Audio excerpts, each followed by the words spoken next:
Hello everybody and welcome back to Combe Campers. Today is our first of the Q&A sessions we've got where if you're a patron supporter, you can ask a question on our Patreon page and we will answer it online for you. First of all, bit of housekeeping, there's a new building going up next door to us at the workshop. So if you hear any banging, crashing or engine noises or drilling noises in the background, I do apologise. This is the only time we've got to film this. So let's crack straight on. First question we've got is from Mathieu Davy. Thank you very much for your question, Matthew. He says, I've got flooring and insulation. I'm ready to lay them down, but I've just learned that I may need to drill some exhaust port holes in the floor when I do my gas hob installation. What's needed for this? I've got a T5 long wheelbase single slider. Now, I think the question you're addressing is what tools you will need for your holes in the floor, or what order, I believe. So first of all, there's nothing stopping you laying the insulation and flooring down right now, because you can drill through the floor and the layers of insulation at any time really. We do a lot of retrofitting of heaters, gas systems in already built camper vans, and as long as you are aware of where your hole's coming through on the underside of the van, so maybe do a pilot hole first with say a 3 or 4 mil drill bit, there's no problems with you laying the flooring and insulation down and then drilling after. What you will need are proper hole cutting bits. Now what we can do is put a link down below to our Amazon shop and you can go and purchase them. But what you will need to do is ensure that once you've cut your hole, you rust proof round the hole you've cut, maybe a bit of red oxide paint or even a bit of hammerite, round the line of the floor, and just make sure if it is say an exhaust port for a heater, you give enough room around the hole, so a way bigger hole than the exhaust port, or if it's a hob, like you say, that you know, there's nothing obstructing that hole later. In terms of the gas hob installation, the only thing you really need ventilation for is the gas bottle. It is a basically, I want to say it's law, but the rules and regulations state that if you have a gas bottle, it either needs to be contained or it needs to be vented out the bottom of the camper van. I can put a link down below in the description of some of the outlines that you will need to follow when installing gas systems into your van. However, that being said, if you do have any questions about fitting gas in your van, make sure you contact or gain the guidance of your local registered gas fitter. Second question is from Andrew. He says, I would like to have a leisure battery in my van, but I have no means of charging it from mains. Will running the van be enough, or having solar panels will be the only way? Now, as you've seen on some of our previous videos or our blogs on our website, there are many different ways to charge your leisure battery. You've got a split charge system which runs off the vehicle battery in your van. You've obviously got a 240 volt charger, a solar panel charger as well. To answer your question, will running the van be enough, or having solar panels will be the only way? It depends what you're using. Depends what the consumption of your battery will be. So if you're running a fridge, a laptop, maybe an amplifier for your stereo, that will drain your battery quicker than say if you're just charging a phone and running a couple of LED lights. There are some calculators online where you can calculate your battery usage. Again, I will leave a link down below and you can see what size battery you will need compared to the usage you will be using, or the power you will be consuming in your van on a day-to-day basis. Now, thank you very much again for your question, Andrew. The next question is from Phil Bishop. Thank you very much, Phil. We've actually done some work on Phil's van recently. It says, hi Leigh, can I somehow wire my inverter in so that it sends 240 volt to the same sockets as the hookup? Obviously not at the same time, or is it just better to keep them separately wired? To answer your question, it is entirely possible to wire in your inverter to your existing 240 volt sockets via a switch. Now there are automatic switches that sense when your 12 volt inverter is on, which means that when your inverter is on, the switch will transfer the power to your 240 volt sockets, and then when your inverter is off, the only way your 240 volt sockets will become live is when you plug in the vehicle to an external source via your external plug. So if you've got an external hookup lead, you plug it into, say, mains at your house or mains at the campsite, you plug the lead into your side of the van, make the system live, then your 240 volt sockets will be live. What we have done in the past is wired in a manual switch. So when you're hooked up, you have to switch over one way, and that will run your 240 volt sockets from hookup. And then when you're on the inverter, you then move the switch over from your inverter into your 240 volt sockets. So yes, it's entirely possible. We can sort that out for you, Phil. But there is a switching system that you can purchase that will enable you to convert your 240 volt sockets from the hookup to the inverter. Next question then is from Matt Bristow. Again, thank you for your question, Matt. I will be looking at putting a roof rack type fold out tent on a T5 and still have room on the rack for a solar panel. The only way I can see to do this is with a full length Rhino roof rack. Rhino roof rack is a brand of roof rack that you'll see on most builders and plumbers' vans. Is there anything I need to look out for when ordering and fitting a rack to my van? To be honest, I would say seek the advice, guidance, or even commission a local engineering shop to maybe build a rack for you.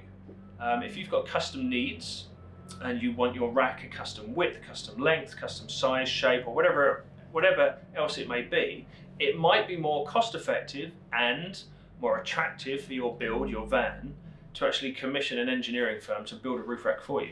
You might find out that it is actually just as costly or just as cheap, whatever. It may cost the same as an actual existing Rhino roof rack. So have a chat with your local fabrication shop, engineering shop first, see if they're willing to design and build a roof rack for you.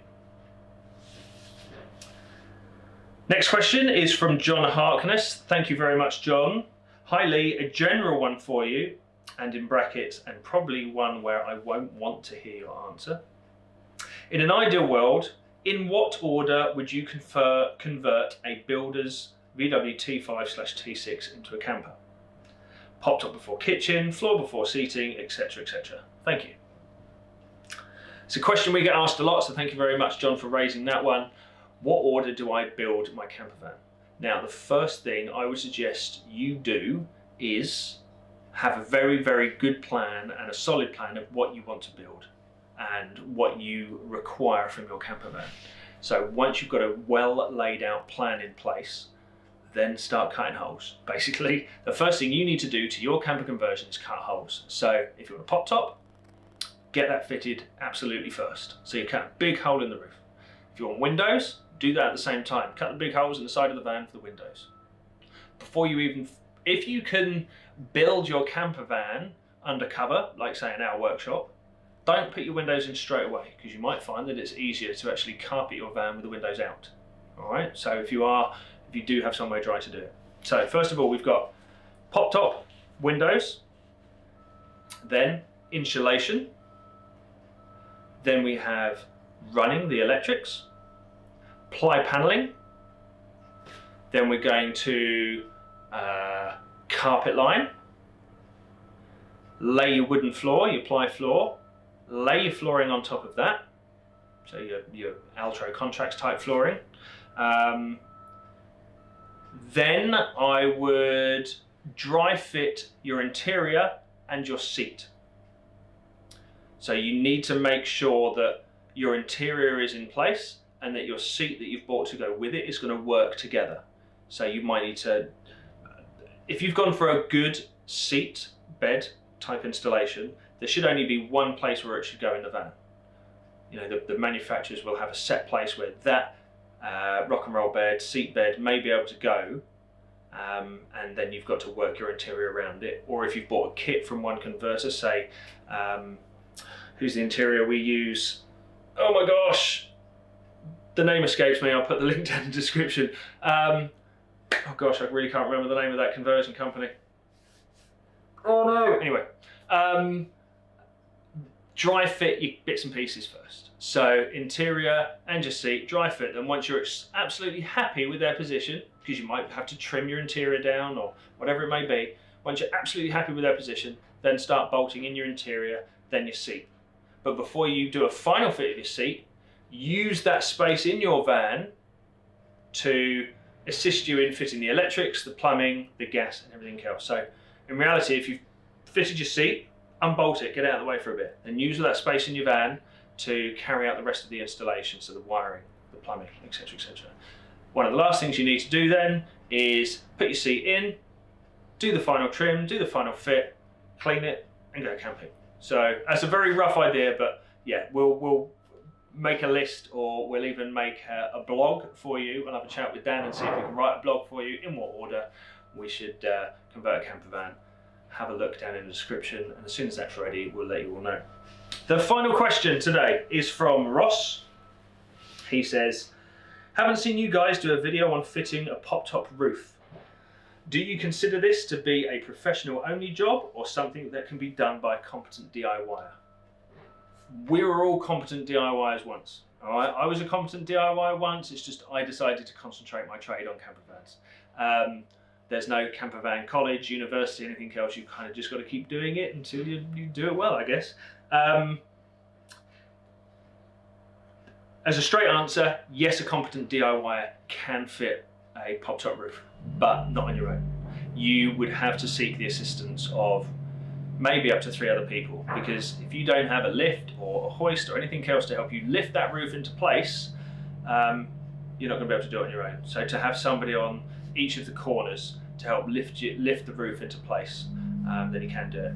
I will cover a pop-top installation in the future, whether it will be one from a reputable company on a modern day van like a T4 or a T5, or whether it will be a older style pop-top to go on an older style van. I haven't quite decided yet, but what I do know is my own camper van Bully, the T3, we've got a pop-top lined up for that. I purchased it a couple of years ago, haven't had the time to fit it, but we need to restore the existing Viking, Super Viking pop-top and put it on the van, and I will definitely be covering that in a future video.